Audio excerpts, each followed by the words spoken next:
It's easy to think that the recovery segments of the stroke do just that. Help swimmers recover in between propulsive efforts. And while they certainly do fulfill that function, they do a whole lot more. Great recoveries are critical for shifting position, optimizing timing, and ultimately helping swimmers go fast. Hi everyone, Andrew here, helping you help your swimmers get faster. The arm recoveries in freestyle are often viewed in isolation. The emphasis is on keeping the recoveries as effortless as possible in order to allow swimmers to recover between propulsive efforts. And this is absolutely critical. If swimmers are really tense, if they're really stiff, if they're really effortful during the recoveries, they are going to fatigue much faster, and as a result, they're going to swim much slower. The problem starts when we don't recognize the other impacts of effective overwater actions that go beyond just allowing the arms to recover. In reality, they're a critical component of the entire stroke. In the past, there was an emphasis on a very tight, very high elbow recovery. Common drills like thumb drag, where swimmers literally drag their thumb up their torso, reinforce this notion. However, when swimmers recover like that, they fail to take advantage of the momentum that's created with a wider, higher swinging arm. When swimmers can swing the arm over the surface, that arm has a lot of momentum, it creates a lot of torque, and that can help swimmers shift their body position in the water. Now, obviously, rotation is a critical component of effective freestyle because it allows the arms to be in the right position at the right time. One, to recover effectively, but two, to be in the right position to set up the stroke effectively and then create propulsion. And the more swimmers can swing their recoveries, the more they can use the momentum of the arm to quickly and effortlessly facilitate the rotation of the body. That means they have to do less work to get the rotation, and they can typically use that swing to make the rotation happen faster. As an added benefit, in some cases, using the arm swing to facilitate the rotation can actually increase the amount of propulsion created with the arm that's in the water.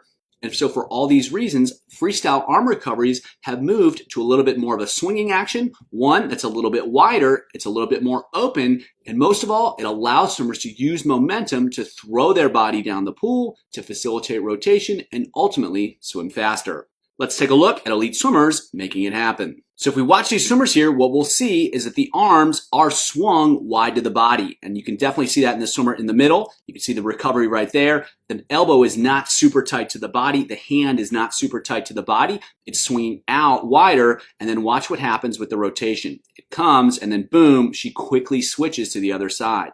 Now, one, you can see that she's setting up the stroke with her right arm there, and then she swings forward, and that helps her launch past that pulling arm. And so the recoveries are not only to help swimmers recover the arms, but they're really effective for helping swimmers facilitate the rotation and then add a little bit more torque, a little bit more power to the stroke. We can see that with all these swimmers here, they're swinging it wide. They're swinging the recovery, and that allows them to quickly shift the body. Now, the elbow is still recovered high. It's still a high elbow recovery. It's just not extremely tight to the body where it's literally pulled forward. Instead, swimmers are swinging it around, and that allows them to use the momentum of the arm, the torque, to quickly shift from side to side. And so we can see that here, again, right there, swinging the arm, rotating quickly, using that rotation to kind of leverage past the pole. And all of these swimmers are executing that skill, again, swinging it a little bit wider and then really emphasizing a little bit more of an open recovery and really swinging as opposed to pulling the arm forward. So this overwater shot is particularly effective at seeing it. You can see the arm swinging wide with all these swimmers. And then again, as they come over, as they cross the shoulder, that's where we see the swing forward, the rotation forward, and that allows them to kind of launch themselves forward down the pool. So the recoveries are not just recovery mechanisms where swimmers can recover between arm pulls. They actually can facilitate the rotational rhythm, the rotational timing, and that can lead to more propulsion under the water as well. We've got another example here right in front of the camera. And again, you can see here, the elbow is a little bit wider. It's still high. That's still a high elbow pull, but he's not pulling his arm up along his body. He's swinging it out to the side. And you can see that rotation across the body there. And then watch the connection between the rotation, the arm recovery, and then the pull right there. That's going to help him create a little bit more propulsion. You can see he kind of launches himself past that arm. And again, using the recovery, not just to recover, but to actually create speed. And we'll see the same thing here. Again, that's a high elbow, but it's not tight. He's swinging his arm forward. It's wide of the body. And then same thing, swings that through, and then uses that to kind of launch through the other side.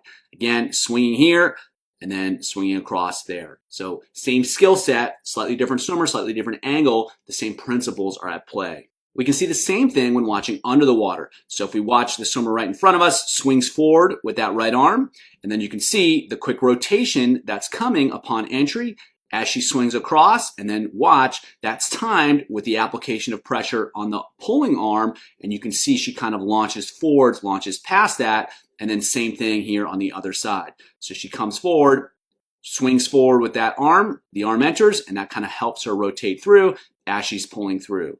If we watch the swimmer on the right, same thing, boom, you can see that arm swinging over, helping her pull past the left arm, which is pulling, and getting into that position a little bit faster. So the more swimmers can think about swinging the arms forward, again, that's not necessarily a straight arm recovery. That's not what we're talking about. We're just talking about using the momentum of the recovery to help facilitate rotation.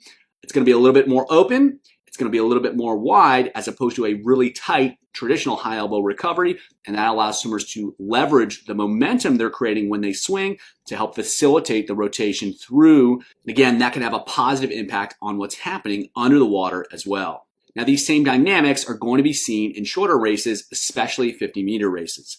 Swimmers are going to be using much higher stroke rates, and so the same swing is going to have a lot more momentum because it's moving a lot faster, and swimmers tend to open up the arm a little bit more. The elbow is a little bit straighter, so the arm's going to be longer. That's going to create more torque.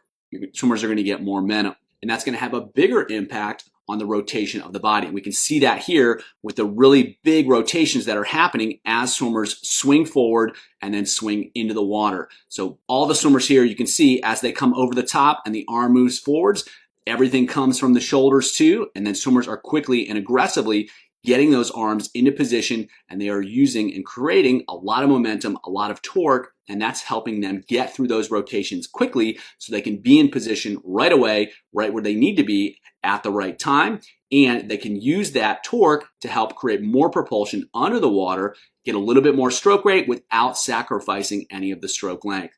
So the recovery has become something that's not just allowing swimmers to literally recover between strokes, it actually contributes to creating propulsion. It contributes to shifts in body position so that the arms can be in the right position at the right time without any hesitation, which allows them to use higher stroke rates without sacrificing the stroke. So the recovery has become important, not just because they allow swimmers to go from the end of the stroke back to the beginning, but it allows them to be more effective with the entire stroke, not only with what they do over the water, but also with what they do under the water. So a lot of momentum here, a lot of aggression here, and it's not so much exactly which position swimmers choose to use, how much open they are, how high they are, how low they are. The key principle is that they are using their arms, they are swinging their arms to help facilitate their timing, to help facilitate their rotation, and ultimately help facilitate their speed. That's the key principle. What matters is figuring out exactly how a given swimmer should recover their arms, these specific positions, and that's a different process. But more so than anything, it's about appreciating the principle of what the arms can accomplish and how they can help swimmers go faster.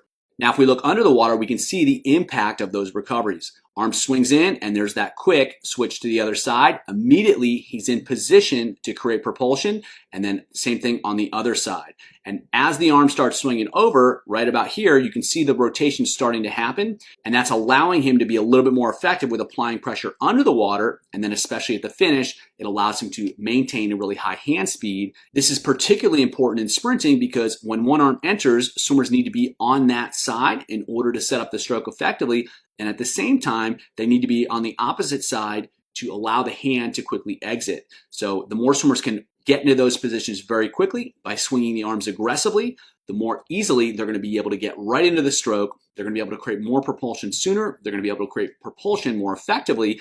And then when they are in good positions and the recovery arm swings forward, that can help them torque through that, allow them to apply a little bit more pressure, apply pressure more effectively, and ultimately help them go faster. For more on how to help swimmers improve their arm recoveries, check out the video below.